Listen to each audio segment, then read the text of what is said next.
Boa noite a todos. É sempre, para mim, uma alegria estar aqui falando, até porque para eu falar eu tenho que estudar, e quando eu estudo eu aprendo, eu levo cada bordoada, é ótimo. É excelente. Eu queria, antes de começar a palestra e o tema, lembrar algumas coisas que aconteceram comigo nessa encarnação. Há um pouco mais de 30 anos, um dia eu estava no hospital. Eu sou médico, ele estava lá cuidando de um experimento, e a gente tinha que ficar lá cuidando do experimento. Tinha uma japonesinha que trabalhava comigo, que era minha assistente no laboratório, e ela levou um livro. Aquela japonesinha falava pra caramba, e a gente tinha que ficar horas ali olhando, ela falava muito, muito boa gente. Mas de repente a japonesinha ficou quieta. Ela e o livro dela, e ela não falava mais comigo. Eu falei, você tá brava comigo? Ela falou, não, o livro é ótimo. E aí, eu falei, é tão bom, você me empresta? Ela falou, de jeito nenhum, vou dar pro meu marido ler primeiro, depois eu te empresto. E ela me emprestou no final de semana, eu trouxe o livro para casa, um livro chamado Matuto, da Zíbia Gasparetto, e eu li o livro num dia. E aí eu voltei, e tinha uma enfermeira que trabalhava conosco, que era espírita, e eu falei, eu quero conhecer mais. E eu vou no centro espírita dessa mulher que escreveu o livro, ela falou, não! Nossa, que violência. Ela falou, não, você tem que achar um lugar perto da sua casa. Você tem filhos pequenos, vai, tá bom, vou achar. Mas eu vou te dar um livro. Ela me deu o Pão Nosso, que você leu. Eu tenho uma edição de bolso que ela me deu há mais de 30 anos. E aí depois ela me deu um outro livro, ela falou assim, esse aqui não sei se você vai conseguir ler, porque ele desmontou. Tem um monte de folha, você tenta colar, vê se você consegue fazer a sequência. Mas o livro é muito bom, você acha as folhas. O livro se chama Paulo e Estevão, que é a peça. Então essas lembranças são muito boas. Essa pessoa, uma grande amiga, foi quem me ajudou a conhecer um pouco o Espiritismo. Ela desencarnou há poucos meses, depois de uma vida bastante ligada ao cuidado aos outros. Uma pessoa de uma bondade muito grande. Então fica aqui minha homenagem à minha amiga Maria do Carmo, uma enfermeira incrível. E Paulo e Estevão realmente foi um dos livros que mais me emocionou. E eu consegui montar aquele livro. Deu um trabalhão, que todas as páginas estavam distorcidas. Hoje eu queria agradecer o Aloísio. O Aloísio fez essa palestra. Eu peguei a palestra, modifiquei ela totalmente, mudei um monte de coisa. E a hora que eu fui gravar para fazer para vocês, sabe o que aconteceu com a palestra que eu modifiquei? Sumiu. E aí eu peguei a palestra do Aloísio de novo e estou agradecendo a ele, porque ela é a base do que eu ia apresentar. Bem-aventurados que têm puro coração. A gente às vezes se confunde um pouco com esse tema. Mas o que a gente precisa realmente compreender é que a gente vai ter que buscar harmonia íntima. A pureza do coração não é uma coisa forçada, que eu tenho que dizer, eu tenho que ser bonzinho, porque senão eu vou para o inferno. Como era na Idade Média, as pessoas morriam de medo, as pessoas aprendiam pelo medo.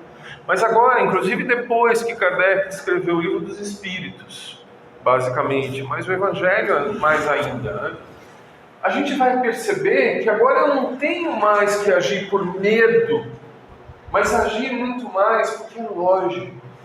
Quando eu ajo de uma forma correta, justa e com amor, colocando amor nas coisas, eu consigo perceber que eu vou realmente me sentir melhor. Então esse capítulo vai falar um pouquinho sobre a simplicidade e a pureza do coração, os nossos pecados por pensamento. Por quê? Jesus estava interessado em falar de pecados?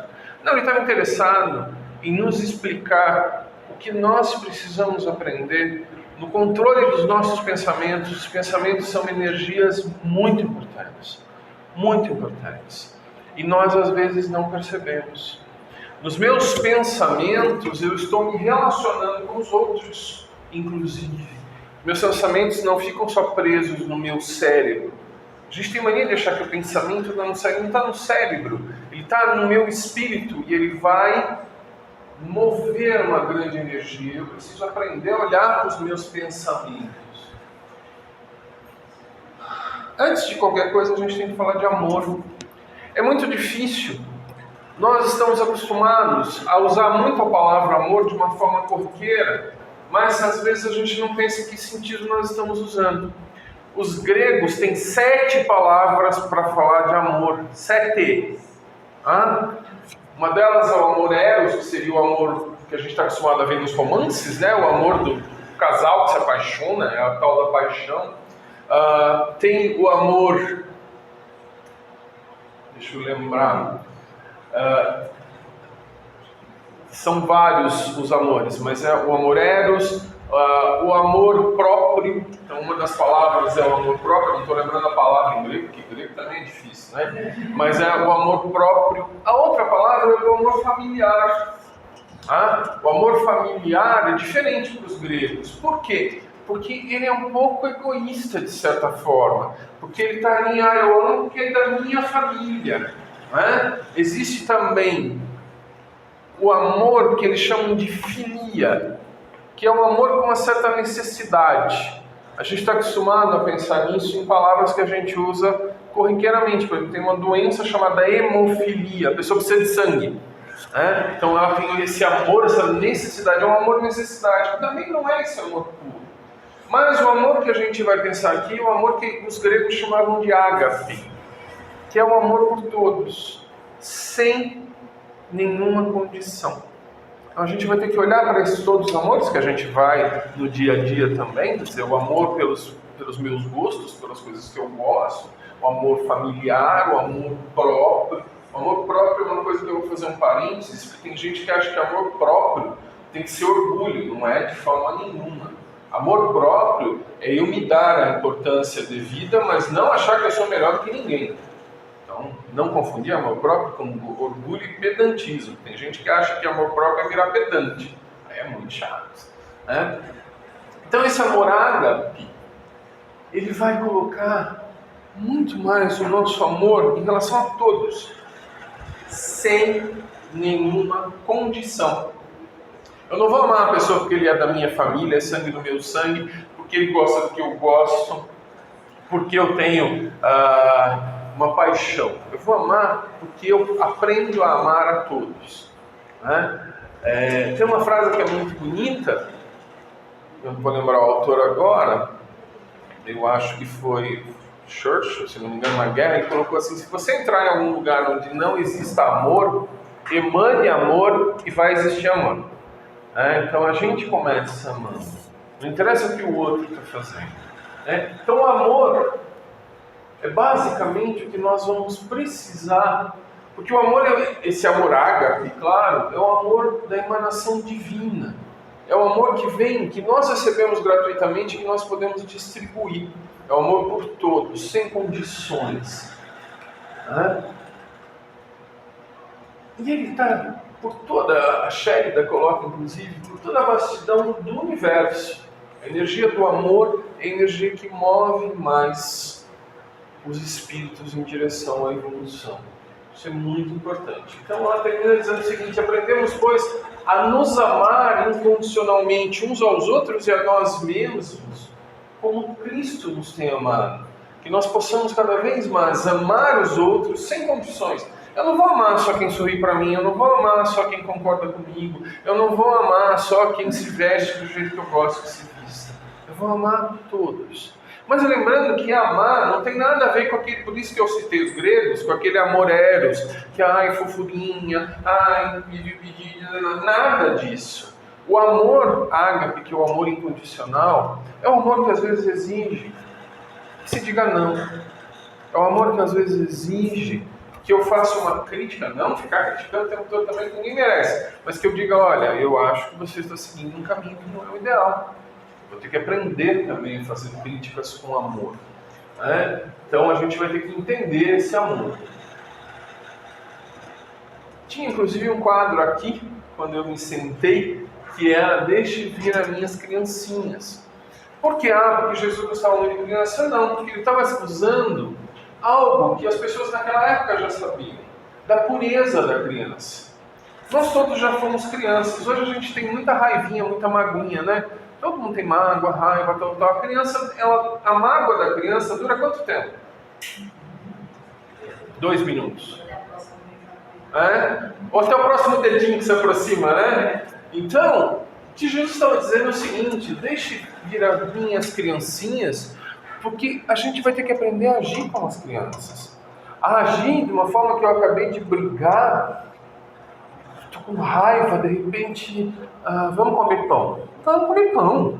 Fiz um lanche, vamos comer, acabou, daqui a pouco é meu melhor amigo. Quantas vezes não aconteceu com vocês? Comigo aconteceu várias vezes. Eu tenho um amigo esses dias que falou, vai ser meu aniversário, eu vou fazer uma festa para a família. Eu falei, que bom. Ele falou, você lembra quando a gente estava na sexta série que nós brigamos? Eu lembro quando a gente brigou. Ele falou, não tinha importância nenhuma, né? Muito mais importante a nossa amizade nesses últimos 40 e tantos anos. Então, que a criança é assim, a criança ela tem essa pureza. Era isso que Jesus se referia. Não é assim que a gente vai ter que, todo mundo virar criancinha para entrar no reino dos céus. Mas a gente vai ter que começar a agir como uma criança, com essa pureza, com essa coisa de não ficar magoadinho. Porque o grande problema de quando a gente está na vida adulta é ficar muito magoadinho. E às vezes a gente fica magoadinho por coisas que não tem nada a ver com a gente. O que já aconteceu? Eu sou meio sério, vou dizer a verdade. Eu melhorou a minha visão, mas eu sou meio cegueta. Então pode ser que você me veja na rua, faça um tchauzinho e eu não te enxergue. Né? Então, por favor, não fique magoado. Eu não estou deixando de te cumprimentar, não estou bravo com ninguém. Simplesmente não te enxerguei. E muitas vezes a gente passa por isso. E a gente cria no nosso cérebro ideias de que, hoje está chovendo por minha causa. Imagina, para de ser tão egoísta, né? O mundo vai continuar rodando com, sem ou apesar de você. Então a gente vai ter que aprender um pouquinho disso. A criança, ela não fica se achando culpada por tudo. A gente tem mania de querer ser culpado. Né? Então a gente vai ter que abandonar um pouco esses nossos conceitos de mágoa, de querer que todo mundo seja como eu quero. Isso é exatamente como a criança vai aceitar. A criança não está interessada em cor da pele, ela não está interessada em conta bancária, ela não está interessada em nada disso. A criança é amiga porque é amiga. Né? É amigo e pronto. Ela vai brincar e pronto, não interessa. E a gente precisa começar isso também. Eu preciso começar a olhar as pessoas sem pensar de como é que eu vou caracterizar. Porque a gente tem mania de colocar pequenas etiquetas, né? Tal pessoa é assim, tal pessoa é assado. Sem conhecer. Eu não me dou nem ao trabalho de me aproximar da pessoa e conhecer um pouco dela, mas eu já coloco. Todo mundo que é assim, que é de tal lugar, é assim, imagina, né? Então, vamos começar a agir um pouquinho mais como as crianças. A criança, ela nem precisa perdoar, porque ela não se magoa, não dá tempo. Ela dá uma brigadinha, briga do Natal e vai. Não fica nem preocupada em perdão. Né? Então, nós precisamos aprender a nos assemelhar às crianças. A sermos um pouco mais suaves, um pouco mais leves. E um pouco mais suaves, um pouco mais leves conosco mesmos também. Não só com os nossos irmãos. Você tem sido gentil com você? Como é que você tem se tratado? Será que está na hora de largar esse chicote com que você às vezes bate em você mesmo? Atingir uma evolução não significa que a qualquer imperfeição eu já estou perdido para a encarnação. Todos nós aqui estamos para aprender. E se todos nós fôssemos perfeitos, sabe o que ia acontecer? Essa é uma perda de tempo terrível. Ninguém ia aprender nada. E eu tenho algumas qualidades que ele não tem. E ele tem algumas que eu não tenho. E eu tenho alguns defeitos que ele não tem. E ele tem alguns que eu não tenho. Graças a isso eu vou aprender. Se todos fôssemos iguaizinhos, a gente não aprendia até nada. Então isso é uma grande oportunidade que o Pai nos dá. E a gente vai ter que aprender exatamente a agir mais dessa forma, com essa leveza, essa suavidade da criança. A simplicidade e a pureza do coração.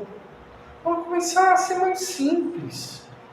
Eu vou me aproximar e vou conversar, porque eu gosto de me aproximar e de conversar. Não me interessa se você está com cara feia. Gente, vocês não imaginam como as pessoas que estão com cara feia estão precisando de abraço.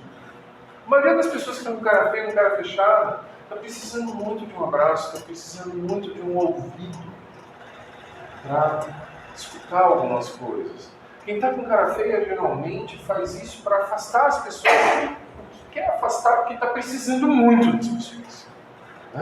Então a gente precisa começar a olhar diferente. As pessoas que gritam muito, são muito agressivas, estão precisando de muito carinho.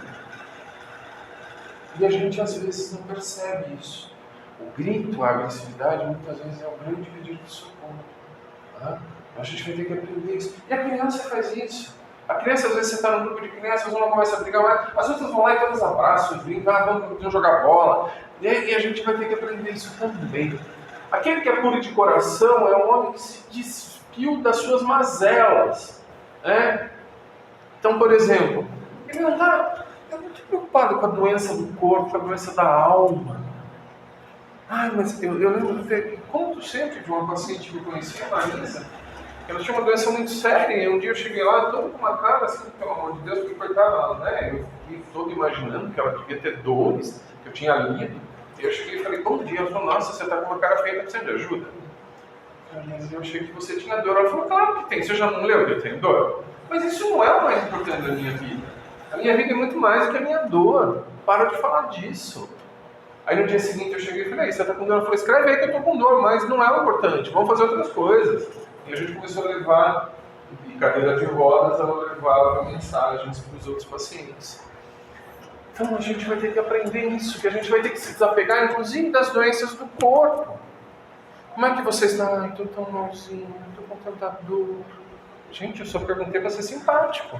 Não precisa me contar todas as suas dores desde que como está. Então eu preciso começar, inclusive, a me desapegar disso. Por quê? Porque se eu olhar aqui para fora, se vocês saírem na porta, tem um céu lindo lá fora, muito lindo. Tudo é perfeito. É muito egoísmo achar que Deus errou com a gente. Que Deus errou comigo. Eu sou tão especial que Deus errou justo comigo. Olha que eu sou especial. Isso é egoísmo. Vou ter que começar a parar de ser egoísta e abrir mão, inclusive, das minhas mazelas. Eu não preciso me identificar pelas minhas dores. Posso ter dor. Nenhum problema. Posso ter momentos de tristeza? Posso. Nenhum problema. Eu tenho muita preocupação quando eu vejo, às vezes, as pessoas falando assim, eu sou espírita, uma pessoa fez a passagem, então eu não posso chorar. Pode chorar sim, vai fazer falta, não tem problema nenhum. Ao contrário, se eu sou espírita, eu vou ser empático. Eu vou sentir também, eu vou abraçar também, ficar junto. Não é proibido. Então a gente vai precisar olhar para isso. Já tinha sido aqui. E além de tudo, existe a pureza de coração.